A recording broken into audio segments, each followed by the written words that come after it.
महानगर मुरादाबाद में विगत 23 वर्षों से इस्कॉन प्रचार समिति मुरादाबाद के तत्वाधान में 7 दिवस के श्रीमद् भागवत कथा का आयोजन लगातार किया जाता आ रहा है, जो कि इस 24वें वर्ष भी जारी रहा। प्रत्येक वर्ष धर्म नगरी धर्म क्षेत्र कुरुक्षेत्र से पधारे इस्कॉन अध्यक्ष श्रीमान साक्षी गोपाल दास जी के मुखारविंद से श्रीमद् भागवत कथा की अमृत रूपे वर्ष का गुणगान कर महानगर के समस्त धर्म प्रेमियों को कृतार्थ किया जाता आ रहा है, जो कि इस 24वें वर्ष भी जारी रहा। आज श्रीमद् भागवत कथा के पंचम दिवस श्रीमान साक्षी गोपाल दास जी महाराज द्वारा भगवान श्री कृष्ण की अनेक लीलाओं का वर्णन करते हुए भगवान श्री कृष्ण के जन्म उत्सव का बड़ा ही सुंदर एवं मार्मिक वृत्तांत सुनाकर उपस्थित सभी श्रद्धालुओं को भगवान की भक्ति में लीन रहकर घूमने एवं नृत्य करने के लिए बेहोश कर दिया। इस पावन एवं पुनीत अवसर पर कथा व्यास श्रीमान साक्षी गोपाल दास जी महाराज द्वारा प्रस्तुत हरि भजनों को सुनकर श्रद्धालु मानो वृंदावन नगरी में साक्षात भगवान के दर्शन करते हुए नृत्य कर रहे हो, ऐसा प्रतीत हो रहा था। हजारों की संख्या में उपस्थित श्रद्धालुओं ने भगवान की भक्ति में लीन रहते हुए ताली बजाकर झूमते हुए नृत्य किया। श्रीमद् भागवत कथा से मानव जीवन पर होने वाले प्रभाव के बारे में विस्तार पूर्वक बताया गया। कथा के माध्यम से बताया गया कि आज का मनुष्य धर्म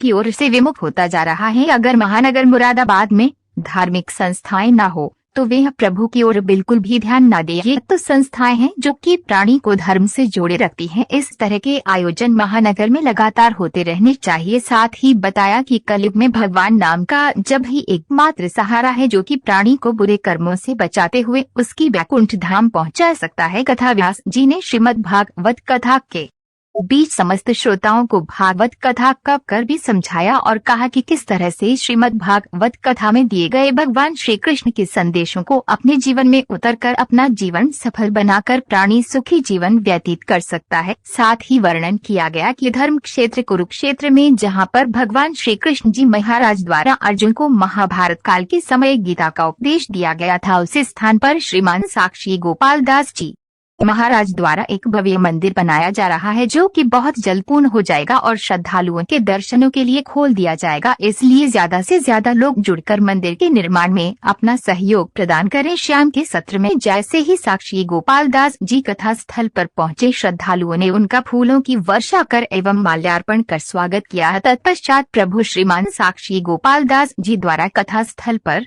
विराजमान भगवान श्री राधा कृष्ण श्रीमान प्रभुपाद जी को दंडवत प्रणाम कर तथा उनकी आरती कर आशीर्वाद प्राप्त किया। कथा व्यास जी ने पंडाल में उपस्थित सभी भक्तों का स्वागत सत्कार स्वीकार कर हरि नाम संकीर्तन से कथा का आरंभ किया। कहा कि 7 दिन की भागवत कथा सुनने से कल्याण हो जाएगा, इसलिए पूरे विश्व में इस्कॉन के मंदिरों में भागवत कथा चलती है। श्री मुख से निकली भागवत कथा सुनकर भूख प्यास सब मर जाती है। यही श्रीमद् भागवत कथा की विशेषता है। वेद पुराणों का कर भी श्रीमद् भागवत कथा में ही है। श्री भक्त भगवत कथा में जाए तो कथा को श्रवण करना चाहिए, जिज्ञासु होकर सुन। बीच बीच में भजन करके भक्तों को नृत्य कराया। हरे राम राम राम हरे हरे कृष्णा कृष्णा कृष्णा हरे हरे। महाराज जी द्वारा महाराज अमरीश का राजा सूर्यवंशी प्रहलाद भोले शंकर यमराज आदि की कथा का भी वर्णन कर उपस्थित श्रद्धालुओं को कृतार्थ किया गया। कथा व्यास जी ने कहा, कलयुग में सबसे सर्वोत्तम यज्ञ है हरि नाम संकीर्तन। मनुष्य योनि में आकर मनुष्य को ये करना चाहिए। भगवान को प्रसन्न करने के लिए बुद्धिमान हरि नाम संकीर्तन करते हैं। गोविंद हरे गोविंद मेरो है, गोपाल मेरो है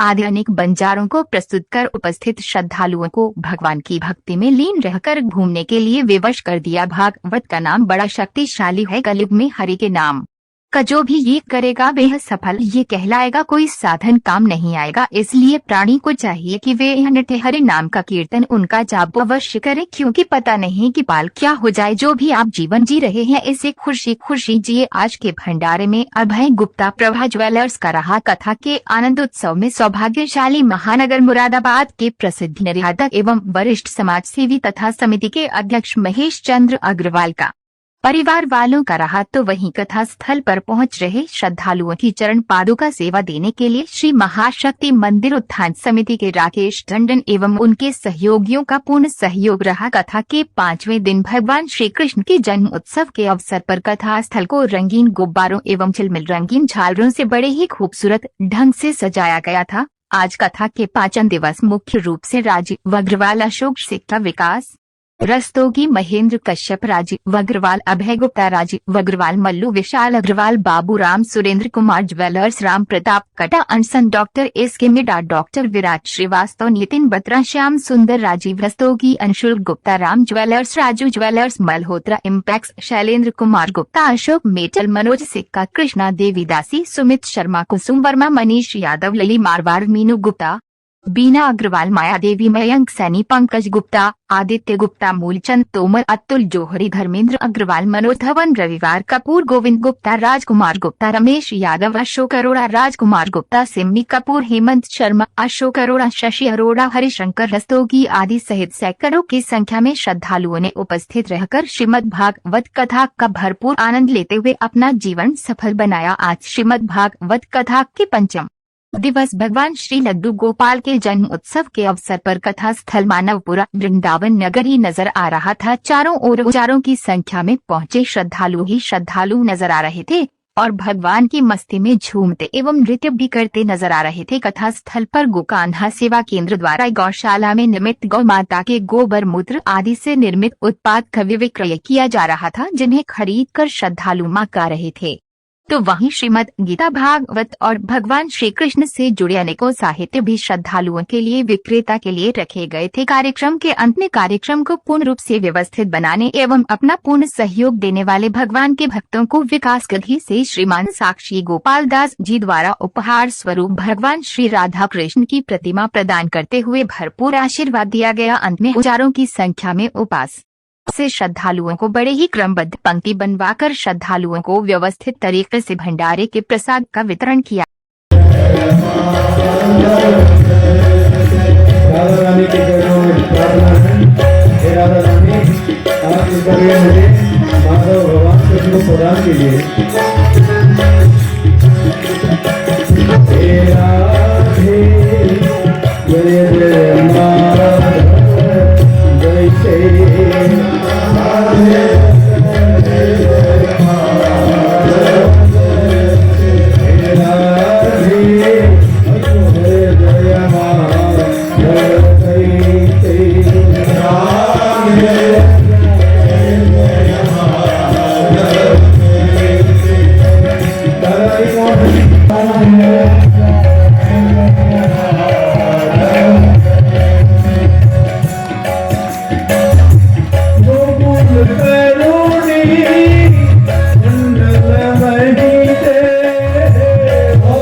मदन मोहन कोई मोहती है, कामदेव को जीतने वाले मोहने वाले भगवान कृष्ण को भी अपने सौंदर्य से, अपने गुणों से, अपनी सेवा से क्या करती है, वो लेती है।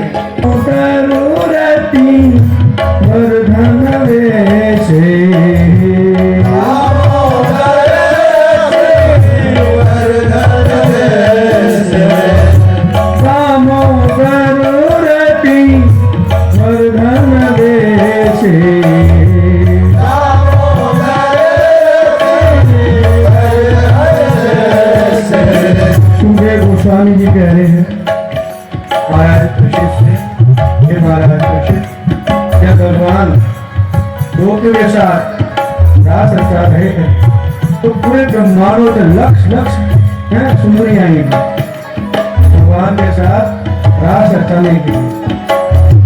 धीरे बराबर रानी ने देखा, अरे मेरा प्रियतम कृष्ण जैसे अन्य गोपों के साथ व्यवहार कर रहा है, मेरे साथ तो वैसे ही व्यवहार कर रहा है। तुमने मान कर लिया और रास मंडल को छोड़ दिया। जब भगवान कृष्ण ने देखा, सुखदेव गोस्वामी कहते हैं महाराज परीक्षित ने देखा कि रास मंडल में राधा रानी नहीं है,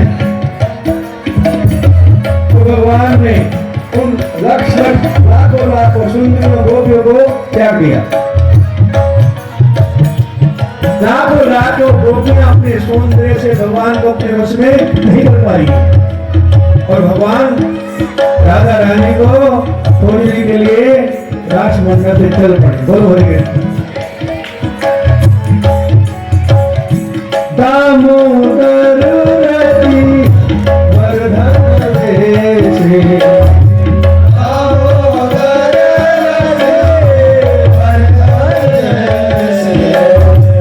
हरि विष्णु प्रवीण गावी पीने से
अपनी बहन देवकी को बहुत प्रेम करता था। उसके मन में आया, अरे अब मेरी बहन शादी के बाद कहाँ जा रही है, ससुराल जा रही है अपने पति के साथ, चलो मैं इसको इसके ससुराल तक छोड़ के आऊंगा। मन में विचार आया और कंस क्या किया, देवकी के रथ के घोड़ों को हाँकने वाले सारथी को नीचे उतार दिया और खुद रथ पे चढ़ गया और घोड़ों की लगाम अपने हाथ में लेकर के घोड़ों को हाँकना घोड़ों जी शुरू कर दिया। और इस दृश्य को आकाश में देवता लोग देख रहे थे। जब देवताओं ने देखा, रे ये क्या हुआ, हमें तो ब्रह्मा जी ने बताया है कि इस कंस को मारने के लिए भगवान के समाने वाले हैं, ये तो शुरू का राजा है, सरदार है, और ये तो जिसके गर्भ से देवकी गर्भ से कौन भगवान प्रकट होने वाले हैं उसकी सेवा में लग गया, उसका रथ हाँक रहा है और भगवान को तो अपने भक्त से बढ़ के अपने भक्ति सेवा ज्यादा प्रिय है। यदि इस प्रकार कंस देव की वसुदेव की सेवा करेगा तो हमारे प्रभु उसका वध करने के लिए कभी नहीं आएंगे, तो हमारा सारा प्रयास क्या हो जाएगा, विफल हो जाएगा। तब देवताओं ने आपस में क्या किया, मिलकर सलाह किया अब क्या किया जाए। ये निर्णय लिया कि जितनी जल्दी हो सके इस कंस को देवी की वासुदेव की सेवा से हटा दिया जाए। तो सभी देवताओं ने मिलकर के आकाशवाणी कर दिया, कति विगणम कंसम आभाष्य आ शरीरवात् अष्टातम अष्टमो गर्भो हंतायाम वैसे अबुद्ध। हे मूर्ख, जिस स्त्री को तुम विदाई दे रहे हो तुम्हें मालूम नहीं है कि इसका 8वां पुत्र तुम्हारा वध करेगा। आकाशवाणी से सुनकर के उसका असली रूप प्रकट होगा। घोड़े की लगाम हाथ से फेंक दी, एक हाथ से अपनी बहन देव की चुटिया पकड़ ली, दूसरे हाथ में म्यान से अपने तलवार निकाल दी और अपनी बहन देवी को मारने के लिए क्या हो गया, उदित हो गया। इसको छोड़ दे, आज ही संकल्प करती हूँ, काल को उसके तुम्हारे पुत्र वधू बना दूंगी। कंस बोला, बहना चाहिए लाली है चाहे लाला, ये मेरा काल है, मैं छोड़ नहीं सकता। नारद जी ने मुझे बता दिया।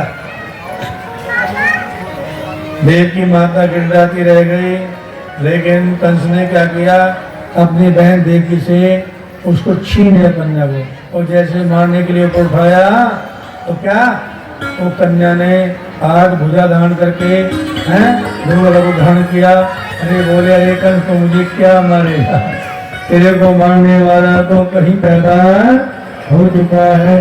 तुम अपनी बहन और बहनों पर इतने अत्याचार मत करो, इनका कोई कसूर नहीं है। कंस ने पूछा, कहाँ हुआ? इसका उत्तर दिए बिना ही तो वही लोग माया है, अंदर ध्यान हो गई। हरे कृष्णा हरे कृष्णा।